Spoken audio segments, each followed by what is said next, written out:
रहा है यहाँ हेलो पे। फ्रेंड्स, गुड मॉर्निंग, जय भीम। और अभी हम जा रहे हैं रेलवे स्टेशन और वही सरप्राइज है, वही सस्पेंस है जो मैंने आपको पहले ब्लॉग में बोला था कि मैं आपको कुछ दिखाना चाहती हूँ। और हमारे साथ अभी जो ड्राइव कर रहे हैं वो है हितेश, और हितेश के साथ बैठे हैं उज्जवल। जय भीम साथियों, जय भीम। और मैं और संदीप पीछे बैठे हैं। हेलो।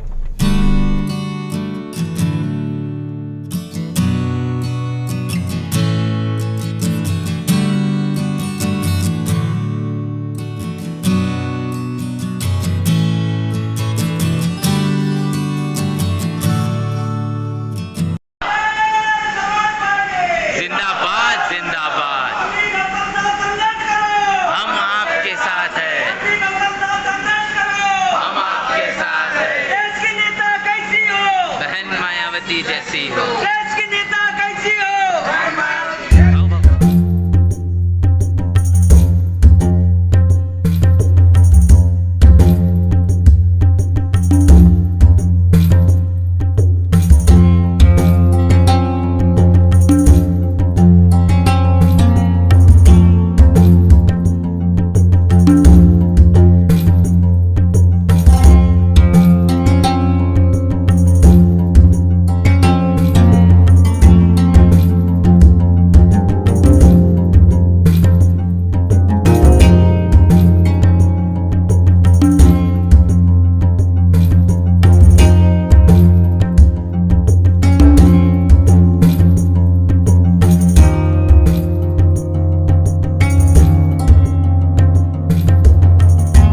बहुत ही बेरहमी से सो रहे हैं क्योंकि रात भर इन्होंने गाना गाया।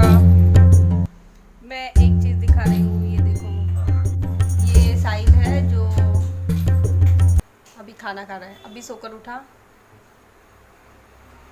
सो के तो मैं सुबह ही उठा था, अभी बस रेस्ट कर रहा था। Oh my God.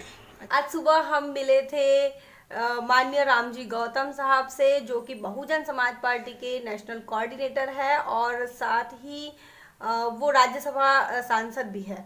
तो ऐसे में हमारे पास जो युवा कार्यकर्ता है, हमारे साथी, मैं जानना चाहूंगी कि हितेश, आज हम रामजी गौतम साहब से मिले तो कैसा लगा आपको और क्या पहला थॉट आया जैसे उनको देखा?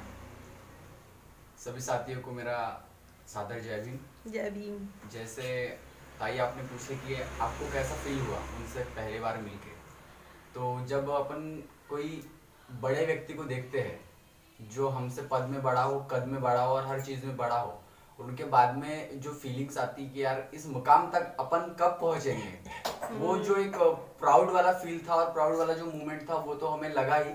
लेकिन हमें ऐसा लगा कि जब बाहर से यूपी से जब वो रामजी गौतम साहब यहाँ पर आते हैं, जब हम उनका स्वागत करते हैं, तब उनके पद की, बहन जी ने उनको जब राज्यसभा में भेजा, राज्यसभा के उनको सांसद बनाया, तो उस सांसद की ताकत जब गोंदिया में ये है तो वो अपने क्षेत्र में कितना क्या बड़ा काम कर रहे होंगे, ये अपने को ताकत उनके पीछे की पता चलती है। इसलिए हमारा एक उद्देश्य ये रहेगा कि आगे चलकर हम भी अपने जिले से, हम भी अपने जो एरिया से, क्षेत्र से एक एमपी बनाएंगे और उसके साथ में एमएलसी, जितने भी हम अपनी जो कोशिश है वो एमपी और एमएलसी और एमएलए बनाने में लगा देंगे, तभी हमारा जो विकास होगा, हमारा जो मूवमेंट होगा वो धीरे धीरे ऐसे ही आगे बढ़ते रहेगा। एक इंस्पिरेशन मिलती है उनसे, और पार्टी में काम करने के लिए इस प्रकार का इंस्पिरेशन होना बहुत ज़रूरी है।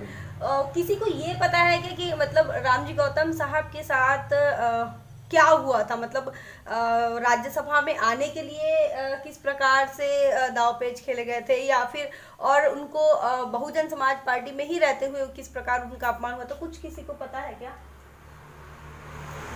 बताना तो। इसके नहीं, मैं कारण बताऊं। अरे अच्छा, ये कारण बताएगा कि रामजी गौतम के बैकग्राउंड में, हिस्ट्री में क्या है और राज्यसभा सांसद के पीछे तुझे कुछ पता है? इसी कुछ ये ऐसे ही बोलता है लेकिन फिर बाद में बराबर बोलता है। लेकिन पर्सनैलिटी बहुत डैशिंग थी, बहुत यंग थे, और उनसे मिलने के बाद में मतलब बातें तो कम हुई, लेकिन मिलने के बाद में जो फील आया, एकदम मूवमेंट जो था वो बहुत प्राउड वाला था। और इसीलिए और इस मुझे बार कर रहा मुझे था। भी ऐसा लगा कि मतलब Positive vibes इतना आ रही रेस्ट थी। में रहने के बाद भी मुझे लगा कि कहीं जाना चाहिए, तो इसीलिए मैं भी चली गई।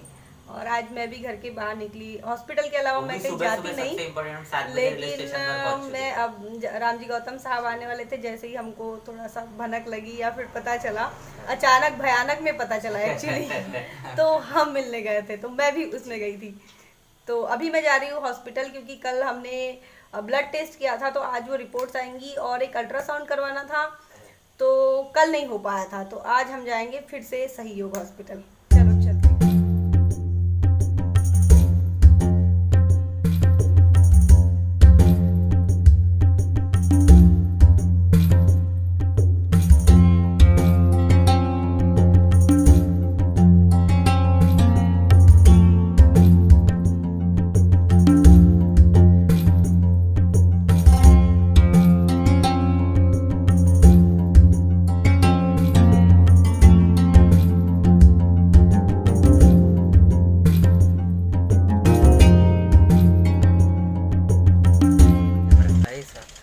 भाई मेरा नया नया ब्लॉगिंग है ना, मुझे नहीं समझ में आता, कुछ नहीं। तो तू क्या बोल रहा था, क्या बता रहा था, तुझे तो क्या मालूम है रामजी गौतम आज साहब सुबह के बारे 7 बजे हम जब रेलवे स्टेशन पहुंचे और रामजी गौतम इनसे मिले, जो कि बहुजन समाज पार्टी के राष्ट्रीय कोऑर्डिनेटर राज्यसभा सांसद है।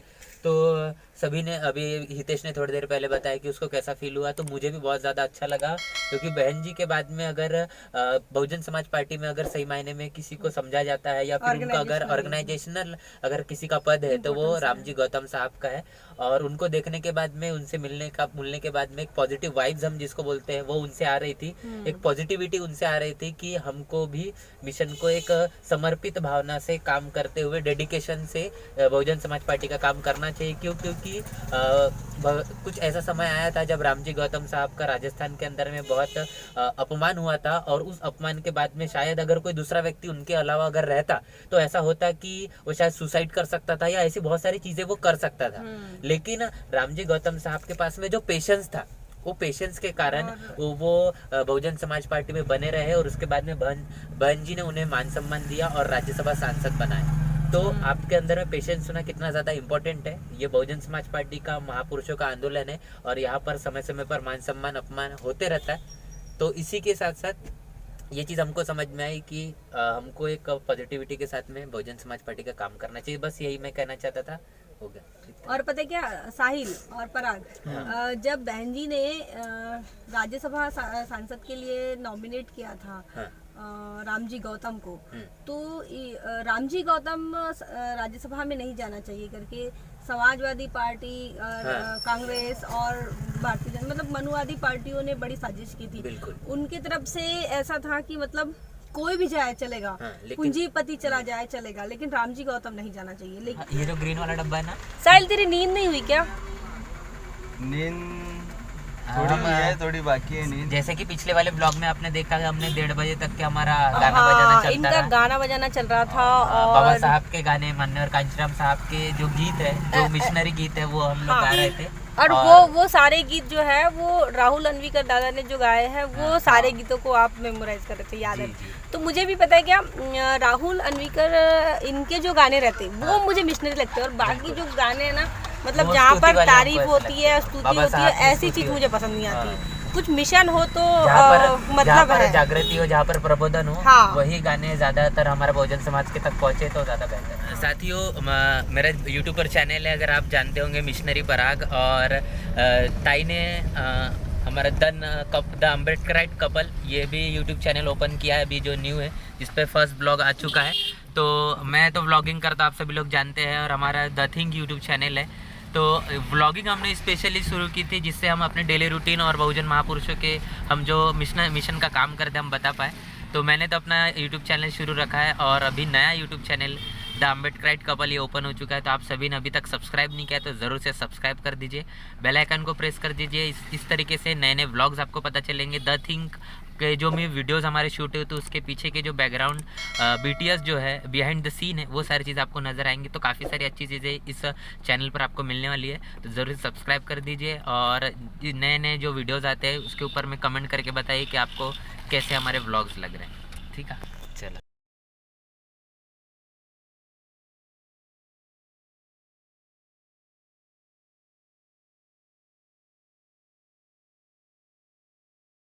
अभी हम हॉस्पिटल से रिटर्न आ रहे हैं, बहुत टाइम लग गया हॉस्पिटल में। और ये फाटक के बारे में क्या बोलना चाहोगे रे तुम लोग? बस सही बता रहा हूँ, जब तुम्हारे 8 महीने पूरे हो जाएंगे ना, 1 महीने के लेदर का घर छोड़ देना। क्यों? कभी याद तकलीफ हो सकती है। हाँ। अच्छा, और तुझे क्या बोलना है पराग? क्या? ये चौकी के बारे में क्या बोलना है? चौकी के बारे में कि जब भी मतलब कि मैं यही मानता हूँ कि जब ये चौकी खुली रही तब उस दिन अच्छा ही जाता है मेरा, और जिस दिन बंद रहे उस दिन अच्छा नहीं जाता, क्योंकि वो नेगेटिविटी आती है मेरे को बार बार ऐसा बंद देख के। तो खुले वाले तो अभी हम लोग हॉस्पिटल से रिटर्न हो रहे हैं और टाइम हो रहा है 5:15। तो हमको पूरे 3 से 4 घंटा जो है वो हमको हॉस्पिटल के अंदर लगा है। क्या लिए है? Egg roll. हमने एग रोल लिए है, और पानी पूरी खाना हमको सही नहीं लगा, क्योंकि अभी मौसम कुछ बारिश भी आ रही है, अभी दिन भर में धूप थी, अभी बारिश हो रही, तो हमने डिसीजन किया कि हम एग रोल खाएंगे करके। अच्छा, अच्छे लोग हैं तो अच्छी चीज़ें खाते हैं हम, प्रोटीन वाली। अभी मेरा एग वेग खाने का मन नहीं करता, इसलिए मैं नहीं खाती। तो साथियों, ये लोग गए थे हॉस्पिटल, और हॉस्पिटल जाके स्नेहा घर में आके थक गई और सो गई। अभी मैंने खाना बनाया हूँ, खाना बना के हम लोग खाना खाएंगे। आप भी खाना खा लो और बने रहे अगले ब्लॉग में। तब तक के लिए जय भीम, जय भारत।